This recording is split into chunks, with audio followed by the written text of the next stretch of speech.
Hello दोस्तों, कैसे हैं आप? उम्मीद करता हूं कि आप लोग सब लोग खैरियत से होंगे। दोस्तों, आज एक टॉपिक पे बात करेंगे, काफी इंटरेस्टिंग टॉपिक है। 90s में कोरिया के घने जंगलों में एक छोटा सा गांव था ह्योसोंग, जहां पे 86 से लेके 91 में बहुत सारे मर्डर्स हुए और कातिल ने ये सारे मर्डर्स जो प्लान किए, तो इसमें 14 साल की बच्ची से लेकर के 71 साल की एक बुजुर्ग महिला इन मर्डर्स में शामिल, और वो प्रेडेटर उसी गाँव का था जो छुप के ये सारे किलिंग प्लान कर रहा था, बहुत ही सीरियसली और बहुत ही प्लान तरीके से। उस टाइम में ये मर्डर्स पुलिस के लिए बहुत बड़ी चुनौती साबित हुई, क्योंकि होता क्या था कि इंडस्ट्रियल एरिया था, घने जंगल थे, रात में लाइटिंग्स इतनी नहीं थी, जगह जगह पे सन्नाटा रहता था, और जो लोग भी जाते थे गांव के लोग, उनको बीच में जंगलों के बीच में से होके गुजरना पड़ता था। दोस्तों, इस टॉपिक पे एक मूवी भी आई जो कोरिया के रेनाउंड डायरेक्टर बोंग जोन हो ने डायरेक्ट की, मूवी मेमोरीज ऑफ मर्डर। और जब ये मूवी आई तो उस टाइम तक की किलर पकड़ा नहीं गया। तो उसका एक क्लाइमेक्स में सीन है बहुत अच्छा, जिसमें जो मेन लीड है, जब वो आखिरी में जाता है,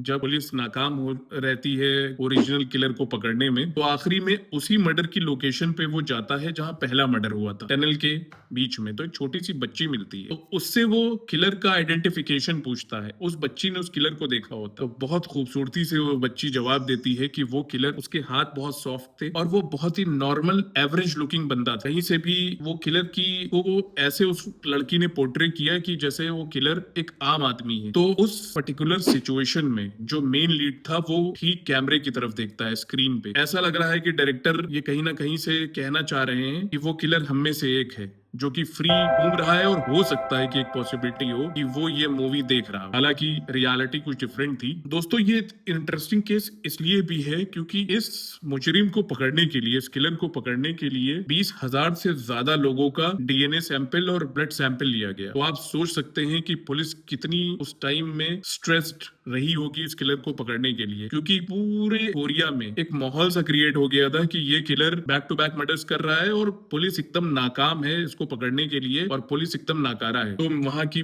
उस टाइम की मीडिया में, प्रिंट मीडिया में, हर जगह पे ये लोग डरे हुए थे। लोग एक्सपेक्ट कर रहे थे कि पुलिस किलर को जल्दी से जल्दी पकड़े और आगे की किलिंग्स और मर्डर्स को स्टॉप किया जा सके। तो इस केस में पुलिस ने एक शर्मनाक हरकत की। जब ये 8वां मर्डर हुआ तो एक छोटी सी बच्ची का मर्डर हुआ। 14 साल की बच्ची को उसके घर में घुस के किलर ने बेरहमी से कत्ल कर दिया। और उस 8वें मर्डर में पब्लिक ने भी बहुत ज्यादा आक्रोश था, पब्लिक बहुत गुस्सा थी। तो पुलिस ने जबरदस्ती ब्लड ग्रुप के सैंपल में बी पॉजिटिव, जो कि एक ह्यूमन एरर बाद में निकली, ओरिजिनल किलर का ब्लड ग्रुप कुछ डिफरेंट था और ये एक ह्यूमन एरर की वजह से बी पॉजिटिव ग्रुप के बाल के सैंपल और ब्लड ग्रुप के सैंपल से एक कोरिया में बेकसूर हैंडीकैप आदमी जिसका नाम यून था, पुलिस ने उसको पकड़ा, उसका जबरन कन्फेशन कराया, जिसमें उसने ये कबूला कि उस बच्ची को उसी ने मारा। तो पॉसिबिलिटी ये थी कि बाकी के मर्डर्स भी इसी ने किए हैं या ये कर सकता है, लेकिन 8वें मर्डर में उसका कबूलनामा, और दोस्तों उस टाइम में कबूलनामे के बेस पे ही सजा होती थी। उस टाइम में उतने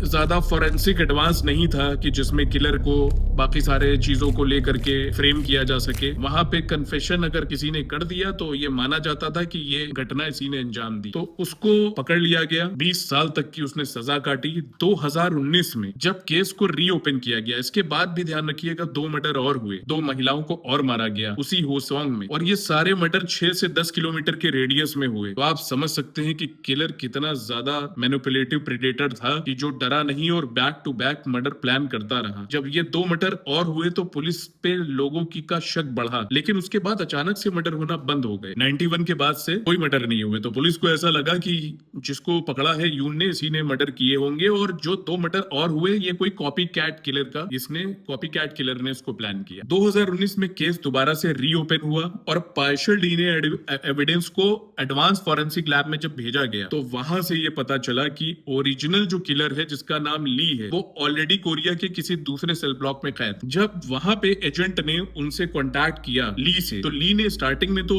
उसने नहीं कबूला कि उसने सारे मर्डर्स किए, लेकिन बार बार पुलिस के इंटरवाइन करने पे उसने ये लास्ट में कबूल किया कि उसने ही सारी मर्डर किए हैं। और इनफैक्ट उसने विक्टिम के आइडेंटिफिकेशन के साथ साथ हर वो चीज बताई, कहां कहां पे उसने अपने विक्टिम्स को मारा था, कैसे कैसे मारा था, किस टाइम में वो हरकत थी। एक एक मर्डर उसको रटे हुए थे और उसने सारी चीजें उसी हिसाब से उसको बताई पुलिस को। इवन 4 मर्डर उसने और किए थे, तो टोटल 14 मर्डर उसने किए, और वो ऑलरेडी एक मर्डर में सजा काट रहा था जिसमें उसने उसने अपनी ही साली का बेदर्दी से कत्ल किया। क्योंकि ये जो किलर था ली, ये शादी जब इसकी हुई तो ये पहले एक फैक्ट्री में काम करता था। उसके बाद ये शुरू से ही बहुत वायलेंट था। इसका आर्मी का बैकग्राउंड था और आर्मी की नौकरी उस टाइम में ये रहता था कि अगर आप सिविलियन हैं तो आपको एक पार्ट आपको आर्मी में सर्व करना पड़ता था। 2 साल 2.5 साल ये आर्मी में रहा और वहां पे ये बहुत ज्यादा पीटीएसडी और सारी चीजों का शिकार हुआ। उसके बाद कहीं ना कहीं से इसके वायलेंट बन के किलिंग प्लान करने में एक ये पार्ट भी शामिल है इसका। तो जब इसने अपनी साली को मारा, बीवी इसकी इससे परेशान थी और इससे वो अलग रहने लगी थी। तो अचानक से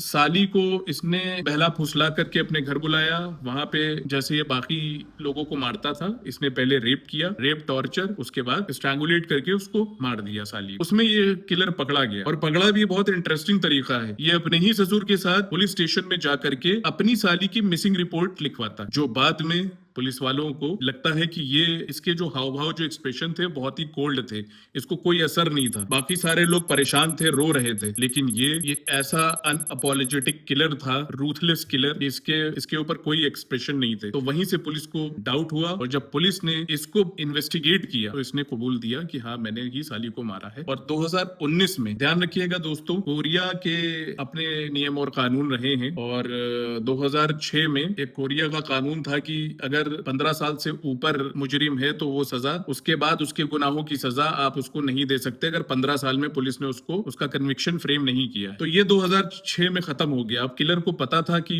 उसको उसके बाकी के गुनाहों के लिए सजा नहीं मिल सकती है, तो उसने अपना इकरारनामा किया। 2019 में उसने बाकी के सारे मर्डर्स को कबूला और जो बेगुनाह किलर था वो उससे पहले 20 साल उसने सजा काटी। 2006 में उसको छोड़ा गया, उससे पहले वो निकल आया, उसको छोड़ा गया, लेकिन उसके बाद सरकार ने उसको मुआवजा दिया, कॉम्पनसेट किया उसको। लेकिन क्या उसके वो 20 साल लौट के आ सकते हैं? दोस्तों नहीं। उसने अपनी जिंदगी के बेशकीमती 20 साल, अपनी जवानी के, जब वो बहुत कुछ कर सकता था, पुलिस की नाकामी की वजह से उसने अपनी जिंदगी के वो बेशकीमती 20 साल गवा दिए और उसकी आड़ में जो ओरिजिनल किलर था वो अपने कारनामे अंजाम देता रहा। तो दोस्तों, आपकी इस केस पे क्या राय है आप बताइए, और अगर आपने मूवी देखी है मेमोरीज ऑफ मर्डर तो कैसी लगी आप बताइए। मिलते हैं अगले वीडियो में। Thank you.